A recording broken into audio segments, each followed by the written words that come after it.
Selamat pagi pemirsa, senang sekali rasanya bisa berjumpa lagi di program Ayo Sehat. Tentunya dengan sejumlah informasi dan juga inspirasi seputar dunia kesehatan. Tidak lupa kami ingatkan kepada Anda pemirsa untuk tetap patuh terhadap protokol kesehatan. Dan semoga pandemi COVID-19 ini bisa kita lalui bersama-sama. Untuk terus mengetahui informasi kesehatan, pemirsa dapat memfollow Ayo Sehat di Instagramnya di @ayosehat_kompas.tv dan juga di kanal Ayo Sehat di YouTube Kompas TV. Pemirsa, sejak tahun 2011 tanggal 25 Juni selalu diperingati sebagai Hari Vitiligo Sedunia, dan kali ini Ayo Sehat akan membahas penyakit kulit kehilangan warna ini bersama dengan dokter spesialis kulit dan kelamin Dr. Arini Widodo, dan nanti juga akan ada narasumber yang akan menceritakan vitiligonya. Langsung saja kita mulai Ayo Sehat bersama saya Elgin Fridianto.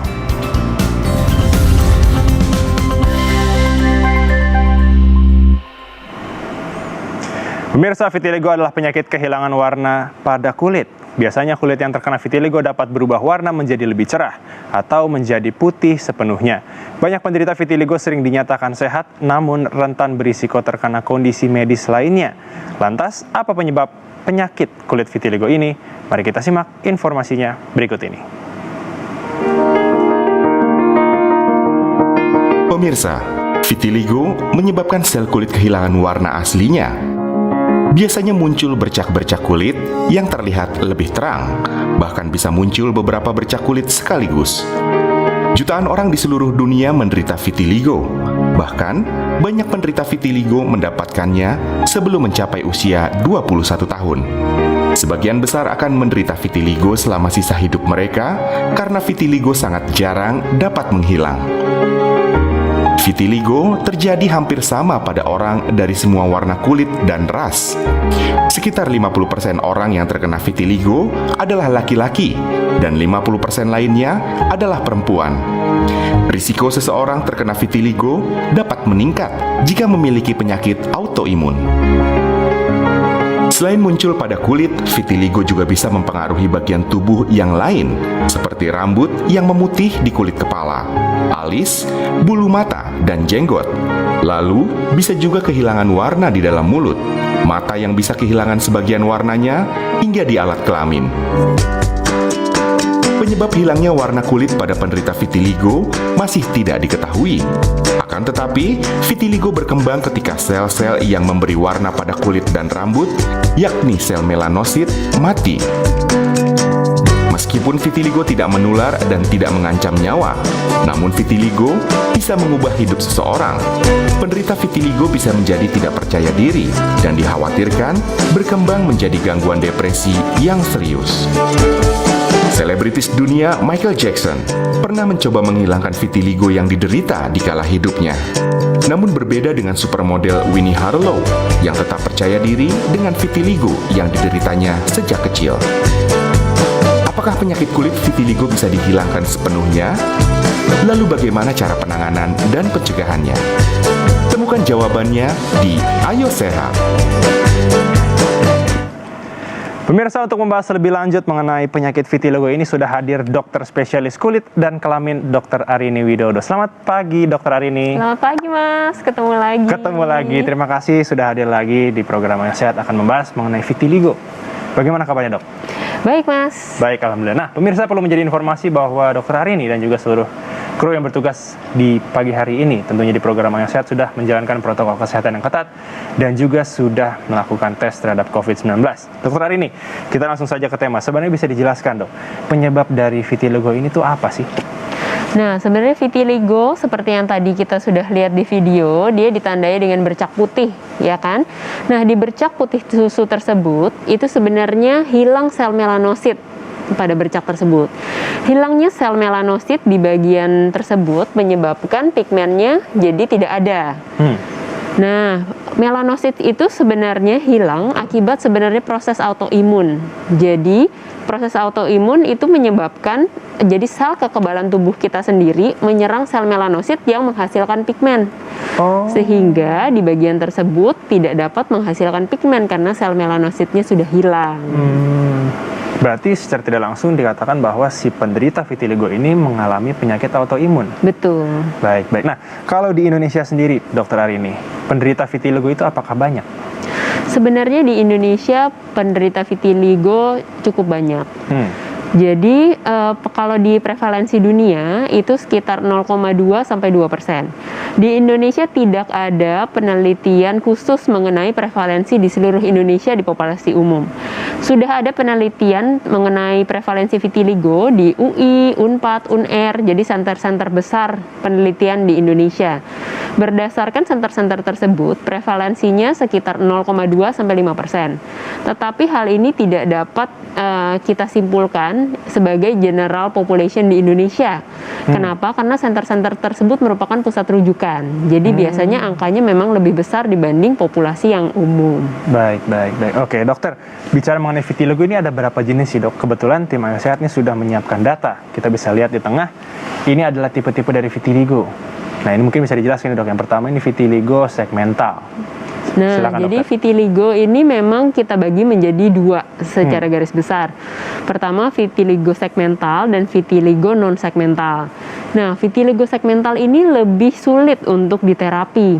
Jadi kenapa dibuat perbedaan dua tipe ini sebenarnya lebih mengarah ke prognosis dan mungkin penyebabnya juga. Jadi kalau segmental seperti sudah dijelaskan, jadi dia muncul hanya pada satu segmen tubuh seperti kaki, wajah, lengan, dan kemudian seringkali dimulai di usia dini. Jadi dia sering berkembang selama 1 tahun atau lebih, kemudian berhenti. Terus vitiligo yang lebih banyak adalah sebenarnya bukan yang segmental ini, tapi yang non segmental. Yang non segmental, oke, kita bisa lihat nih yang non segmental. Nah, yang non segmental ini yang kita sebut sebagai general vitiligo atau vitiligo vulgaris. Jadi dia warna kulitnya berhenti secara cepat hilang, kemudian berhenti sementara waktu, terus habis itu bisa kembali lagi. Jadi kadang-kadang dia muncul, terus kadang-kadang dia bisa hilang sendiri, kemudian dia bisa muncul lagi.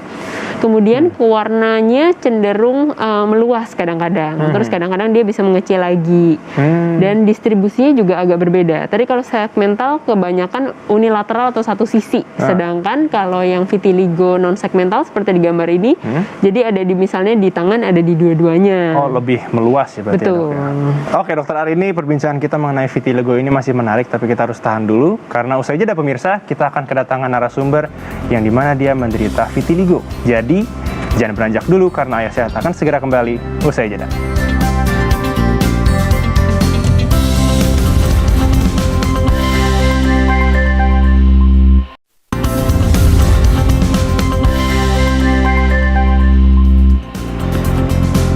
Terima kasih Anda masih menyaksikan program Ayo Sehat. Pemirsa, masih bersama dengan Dr. Arini dan sekarang sudah bergabung di studio Cliff Moller, salah seorang yang menderita vitiligo. Selamat pagi. Cliff, apa kabarnya?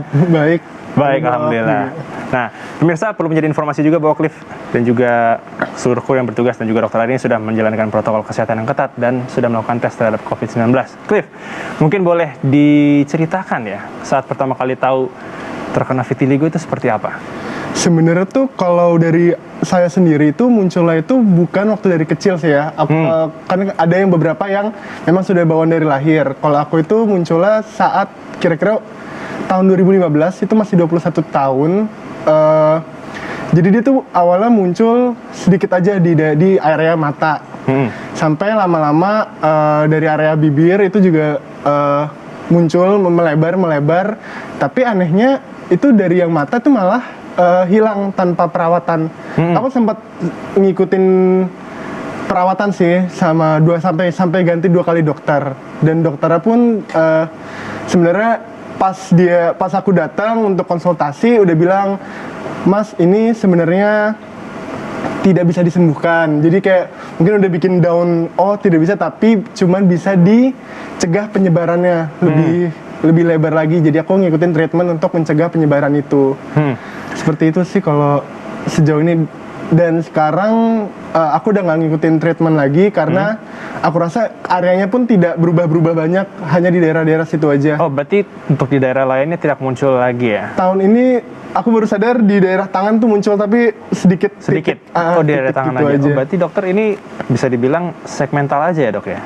Ini sebenarnya dari distribusinya lebih ke arah vitiligo vulgaris. Karena kalau kita lihat yang tadi digambar, jadi di daerah wajahnya kan sebenarnya kiri dan kanan ya. Jadi dia ada di sebelah kiri dan di sebelah kanan, dan penyebarannya yang biasanya di tangan, yang di dekat mata, di dekat mulut, itu biasanya penyebaran yang vitiligo vulgaris yang non segmental. Dokter, mungkin bisa dijelaskan ya ke pemirsa Ayo Sehat atau juga ke Cliff bahwa bagaimana sih cara kita mengetahui bahwa oh kita nih terkena vitiligo, padahal kan penyakit kulit lumayan banyak ya. Takut salah mengartikan. Silakan dokter. Jadi seperti seluruh penyakit lainnya, kalau kita mendiagnosis penyakit, kita pertama harus melakukan anamnesis, yaitu mengambil atau mendengarkan riwayat pasien, jadi kapan munculnya dan perjalanan penyakitnya. Kedua adalah pemeriksaan fisik, jadi kita melihat bagaimana lesi kulitnya. Kalau lesi kulit vitiligo itu khas, jadi dia bercak putih susu dengan batas yang tegas. Kemudian kita bisa melakukan pemeriksaan penunjang apabila diagnosisnya masih ragu. Apabila kita masih berpikir ini kemungkinan adalah penyakit lain yang mirip dengan vitiligo. Untuk itu kita bisa melakukan pemeriksaan misalnya biopsi kulit. Dan untuk mengeksplorasi adanya penyakit autoimun yang menyertai, kadang-kadang kita bisa melakukan beberapa pemeriksaan autoimun lainnya, misalnya tiroid. Akan tetapi biasanya kalau vitiligo dari anamnesis dan dari pemeriksaan fisik sudah cukup khas.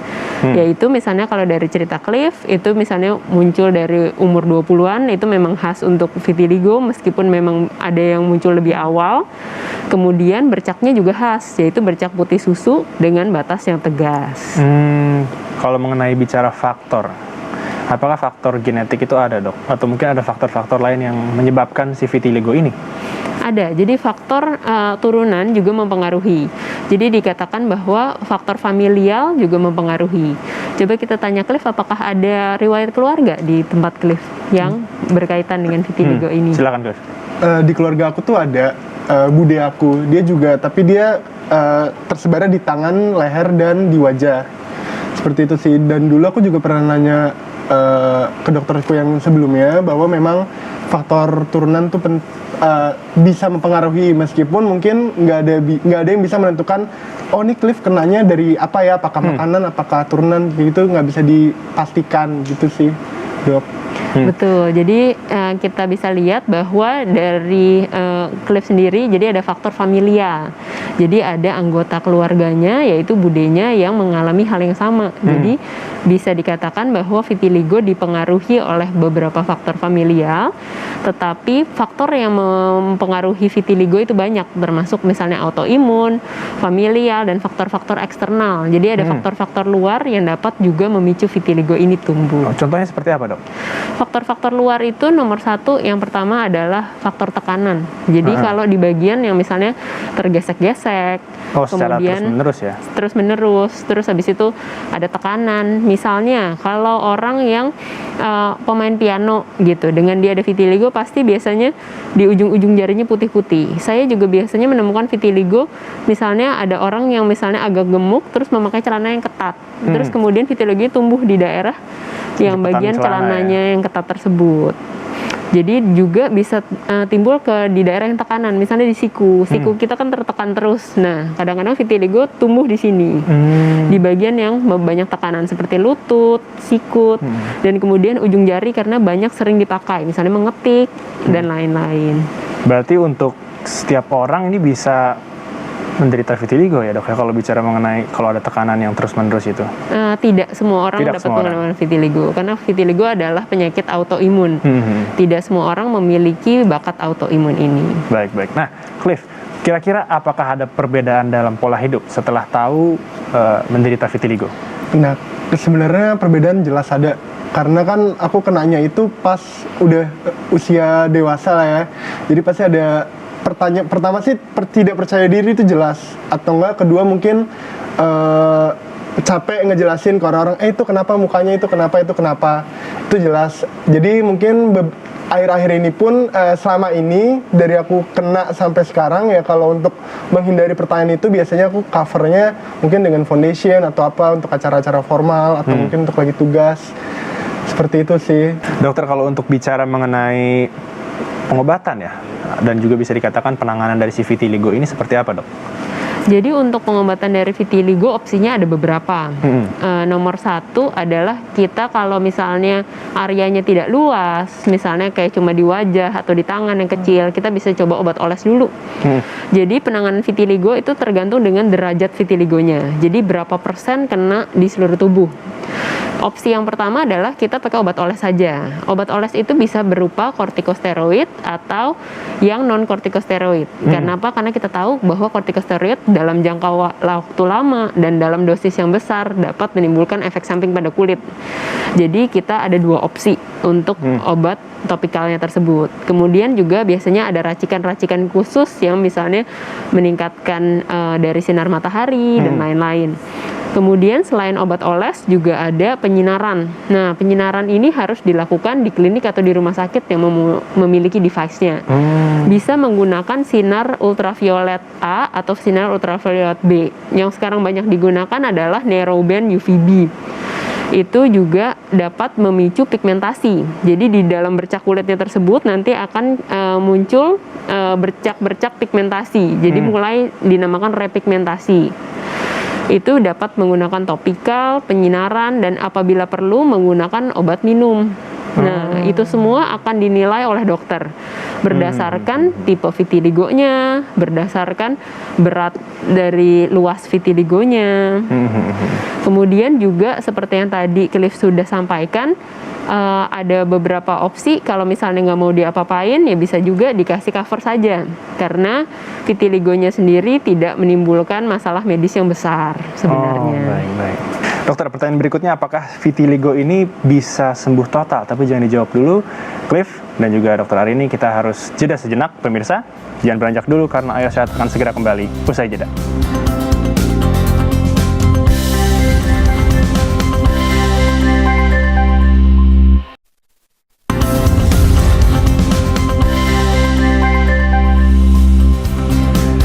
Anda kembali menyaksikan program Ayo Sehat, pemirsa, masih bersama dengan Cliff dan juga Dokter Arini. Saya ke Dokter Arini terlebih dahulu. Dokter Arini, menyambung pertanyaan saya sebelum jeda tadi, apakah vitiligo ini bisa sembuh total? Nah, pengobatan untuk vitiligo itu sebenarnya ditujukan untuk repigmentasi, yaitu apabila kita ada bercak putih di kulit, itu supaya di bercak putih tersebut ada kembali pigmentasi yang hilang. Akan tetapi untuk menyembuhkan bakat dari vitiligonya sampai sekarang belum ada obatnya. Tetapi yang kita bisa lakukan adalah kita bisa mencegah atau biasanya mencegah namanya rekurensi. Jadi kalau misalnya pengobatannya sudah berhasil dan sudah terjadi repigmentasi, jadi bercak putihnya sudah tertutup menyerupai kulit yang biasa, kita bisa lakukan pengobatan yang untuk mencegah yang namanya rekurensi. Baik. Oke, Dokter Arini, mungkin bisa dijelaskan ke pemirsa Ayo Sehat langkah awal apa yang harus dilakukan oleh seseorang jika dia terkena vitiligo? Nomor satu, untuk dapat terdiagnosis vitiligo, itu seseorang harus biasanya pergi ke dokter spesialis kulit. Jadi untuk didiagnosa dia sakit vitiligo dan kemudian akan diberikan saran untuk pengobatan. Nah, nomor satu adalah mengikuti saran pengobatan tersebut untuk dapat hilang dari atau mengalami perbaikan dari penyakit vitiligonya tersebut. Kedua, seseorang dengan yang vitiligo harus melindungi dirinya dari sinar matahari juga. Kenapa? Karena bercak-bercak putih tersebut itu artinya kan tidak ada pigmen. Sedangkan pigmen yang melindungi kita dari sinar matahari. Jadi seseorang dengan vitiligo lebih beresiko untuk terkena sunburn, terbakar akibat matahari. Dan ternyata orang dengan bercak vitiligo itu memiliki 7-10 kali resiko lebih tinggi terjadinya melanoma. Kemudian kita juga dapat mencegah namanya vitiligo ini dengan menjadi semakin parah dengan menghindari pemicu-pemicunya seperti tadi tekanan dan lain-lain. Kemudian kan juga vitiligo ada faktor-faktor pencetus lain seperti penyakit autoimun lain yang ada di tubuh kita tapi mungkin kita tidak sadar. Yang paling sering misalnya tiroid. Jadi sebaiknya itu juga di screening ada atau tidak penyakit tersebut dan kalau ada juga ditangani. Karena kalau penyakit tersebut ditangani ada kemungkinan vitiligonya bisa juga ikut membaik. Oke. Untuk Cliff, mungkin bisa memberikan pesan atau motivasi ya kepada pemirsa Ayo Sehat juga yang sama sedang menderita vitiligo. Silakan. Sebenarnya ini kan vitiligo ini masalah estetika aja kalau untuk secara tampilan luar.